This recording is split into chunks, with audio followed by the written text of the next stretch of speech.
আসসালামু আলাইকুম ভিউয়ার্স, সবাই কেমন আছেন? আশা করি সবাই ভালো আছেন। কবুতরের জগতে আজকে আবার চলে আসলাম আপনাদের সামনে। কবুতর পালন অনেক সহজ বিষয়, এটারে জটিল বানানোর কিছু নাই। প্রত্যেকটা বিষয়ে ধাপে ধাপে কাজ করলে, ধাপে ধাপে চললেই কবুতরের আপনার যে কাঙ্ক্ষিত ইচ্ছা, কাঙ্ক্ষিত রেজাল্ট সেটা আপনি পেয়ে যাবেন। তো বর্তমানে এখন সময় কাছে আসছে, শীতের সময় কাছে আসছে।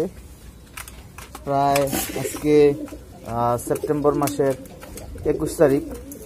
অক্টোবর মাসে কবুতর পালনের যে কাঙ্ক্ষিত ইচ্ছা, যে কবুতর দিয়ে আকাশে অনেকক্ষণ ফ্লাই করাবে এবং কবুতর আকাশে অনেকক্ষণ ফ্লাই করার পরে ওই কবুতর দিয়ে সামনে 2-1 মাসের মধ্যে ভালো একটা টুর্নামেন্ট রেজাল্ট খেলবে অনেকেরই ইচ্ছা। তো সেটা অনেকের দ্বারাই সম্ভব হয় না, যদিও সম্ভব হয় ভালো একটা রেজাল্ট হয় না। সেটার অনেক কারণ আছে। তো আজকের মূল বিষয় হচ্ছে কবুতর কেন উড়ে না, কবুতর কি কি কারণে আকাশে বেশি সময় ফ্লাই করে না, এবং কবুতর কি করলে ওই কবুতরগুলা ফ্লাই করতে পারে। তো ভিউয়ার্স, চলুন শুরু করা যাক। তো ভিউয়ার্স, এগুলো আমার নর কবুতর। তো নর কবুতরগুলা দাফরিতে আছে। প্রতিদিন সকালবেলা এখন ছাড়তেছি। সকালবেলা ছেড়ে যতক্ষণ উড়ার পরে কবুতরগুলা লক করে দিতেছি। তো কবুতর এখন মল্টিং শেষ, তারপরও অল্প অল্প বাকি আছে। বলা যায় এখনো 10% মল্টিং বাকি আছে। তো অনেকেই ভাবতেছে যে কবুতর, অনেকের কবুতর 2-3 ঘন্টা এখনই ফ্লাই করে, আবার কারো কবুতর এখন 5 মিনিট উড়ে না। এটার মূল কারণ কি? এটার মূল কারণ হচ্ছে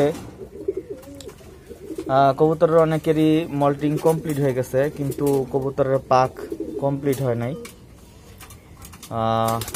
কবুতরের পাক দেখা গেছে কবুতরের পাক কানি পরে আছে, বা কারো কারো কবুতরের পাখে 8 পর 7 পরে আছে। তো আমি একটা কবুতর ধরে দেখাইতেছি ভিউয়ার্স। কবুতরের পাক দেখেন এখন বর্তমান অবস্থায় কি হালতে আছে আমার কবুতর।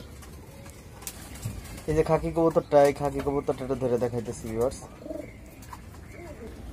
তো ভিউয়ার্স, এই যে খাকি কবুতর, তো এই কবুতরটার বর্তমান কি হালত দেখেন। এর কিন্তু মল্টিং শেষ, কিন্তু মল্টিং শেষ হয়ে গেলেও এর বর্তমান যে অবস্থা, এর পাক ঠিক হয়নি। এই যে দেখেন, এর 7 পরের থেকে 6 পর 7 পর এখনো ছোট ছোট, এই দুইটা পর, এই পরগুলো পড়ছে, ঠিকঠাক মতন উঠে নেয়। আবার আরেক সাইডে দেখাই, আবার আরেক সাইডে দেখা গেছে এর কানি পর পইরা অর্ধেক উঠছে। আবার 7 পাক 7 নাম্বার যে পরটা, ওই পরটাও আবার পড়ছে, পইরা উঠতেছে। তো এই অবস্থায় এই কবুতর থেকে আপনি কি আশা করেন? যে এই কবুতরটা যদি 10 মিনিট উড়ে বা 15 মিনিট উড়ে, এইটাই বেশি। তো এর চাইতে বেশি ভালো রেজাল্ট এই কবুতর থেকে এখন যদি আপনি আশা করেন, কবুতরের চেহারা যত সুন্দরই হোক না কেন, এটা আপনি পাবেন না। তো সেই জন্য আপনার ধৈর্য ধরতে হবে, তাহলে ভালো একটা রেজাল্ট সামনে আশা করা যায়। তারপর কবুতরের পাখের পরে হয়েছে কবুতরের মুস্তি। এই যে দেখেন, নর কবুতরের পিছনে পিছনে ঘুরতেছে। দেখেন, নর কবুতরের পিছনে পিছনে ঘুরতেছে। তো এটা আবার নর কবুতরের দাফরি। তো নর কবুতরের বিশেষ করে নর কবুতর যেগুলা থাকে, এই কবুতরগুলার মুস্তি কাটাইতে হবে। নর হোক মাদি হোক, কবুতরের মুস্তি কাটাইতে হবে। যদি অতিরিক্ত পরিমাণে মুস্তি থাকে কবুতর, তাহলে আপনার কবুতর আকাশে যখন আপনি ঘর থেকে ছাড়বেন, তখন কবুতর দেখবেন আপনার কবুতর তাওরাইব, কবুতরের পাক বাইরাইব, এবং 5 মিনিটের মধ্যেই কবুতর নেওয়া যাবে। তো সেই জন্য আপনার কবুতরকে মুস্তি কাটাইতে হবে। মুস্তি কাটানোর জন্য অনেকে অনেক রকমের পদ্ধতি অবলম্বন করে। আপনার যেটা ইচ্ছা আপনি অবলম্বন করতে পারেন। তো আমি সামনে এই নিয়ে ভিডিও করব ইনশাল্লাহ, আপনারা এই সম্পর্কে ভিডিও পাবেন। আর এইগুলা হলো ভিউয়ার্স মাদি কবুতর। মাদি কবুতরগুলা মাশাআল্লাহ আকাশে উঠে, অনেক উপরে উঠে, চাকলা নেয়, কিন্তু চাকলা নেওয়ার পরে ওরা 5 থেকে 10 মিনিট উড়ে তারপর নেমে যায়। তো ভিউয়ার্স কিছুদিন পরে আশা করি এই কবুতরগুলো অনেক লং টাইম উড়বে। আরেকটা বিষয়, তারপরে আপনারা কবুতরের হজমের দিকে খেয়াল দিতে হবে। কবুতরের যেভাবে খাবার হজম হয় এই ধরনের খাবার দাবার দিতে হবে এবং পানি ব্যবহার করতে হবে।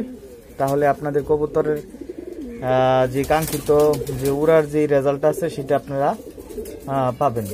তো সেটার জন্য আপনারা এক একজনে এক এক ধরনের পদ্ধতি অবলম্বন করে আপনারা যাকে ইচ্ছা ফলো করতে পারেন।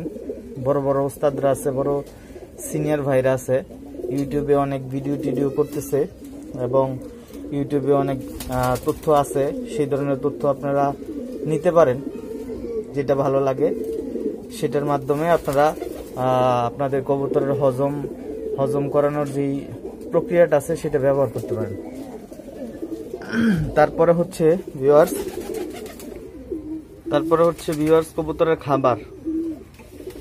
কবুতরের খাবারের দিকে নজর দিতে হবে। এগুলো হলো আমার গম আর ডাবলি মিক্স করা আছে। তো আগের মতো আগে যেভাবে কবুতরকে খাবার দিতেন সেভাবে খাবার দিলে চলবে না। এখন কবুতরকে উড়ানোর যে ভাস খাবার আছে সেই ভাস খাবার দিতে হবে। উড়ানোর ভাস খাবারের আমার লফটের এবং অনেক বড় ভাই সিনিয়র ভাইদেরও লফটের ভিডিও আমি করছি, তো সেটা আপনারা দেখে নিতে পারেন। উড়ানোর জন্য যে ভাস খাবার আছে সেই ভাস খাবারটা আপনারা দিতে পারেন। তো আমি বর্তমানে 50% ধান, বর্তমানে এই যে মোটা ধান 50%, হ্যাঁ, তারপরে অল্প কিছু গম আর ডাবলি, তারপরে হচ্ছে ভিউয়ার্স পপকর্ন, অল্প কিছু পপকর্ন, তারপরে ভিউয়ার্স এটার মধ্যে আছে রেজা, অল্প কিছু রেজা। তো 50% ধান আর 50% এই মিক্স খাবার, এগুলো আমি প্রতিদিন মিক্স করি, কবুতরকে মিক্স করে তারপরে খাওয়াই। তো আপনারা চেষ্টা করবেন আপনাদের কবুতরকে এভাবে প্রতিদিন মিক্স করে কবুতরকে খাবার খাওয়ানোর জন্য। প্রতিদিনের খাবার প্রতিদিন মিক্স করে খাওয়াইলে কি হয় যে কবুতরের আপনার ঘাটতি কোন দিন কি পরিমাণ হয়েছে সেটা আপনি আইডিয়া করতে পারেন। আইডিয়া করে আপনার কবুতরকে খাবারের পরিমাণ ওইভাবে দিতে পারেন। এগুলো আমার নতুন এক জোড়া বাচ্চা হয়েছে। আর এইখানে নতুন একটা মাদি কালেকশন করছি। মাদি কালেকশন করে কবুতরটার জোড়া দিছি। ওই নটটা আমার যেটা হাড়ির মধ্যে বসে আছে এটা নর।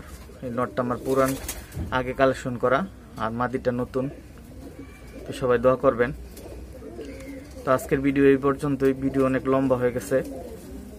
সবাই আমার ভিডিও কেমন হয়েছে জানাইবেন, ভালো তথ্য দিবেন, আমারে সহযোগিতা করবেন যেন ভালো ভালো ভিডিও করতে পারি। ভুল হইলে মাফ করবেন। তো ধন্যবাদ সবাইকে। আসসালামু আলাইকুম ওয়া রাহমাতুল্লাহি ওয়া বারাকাতুহু।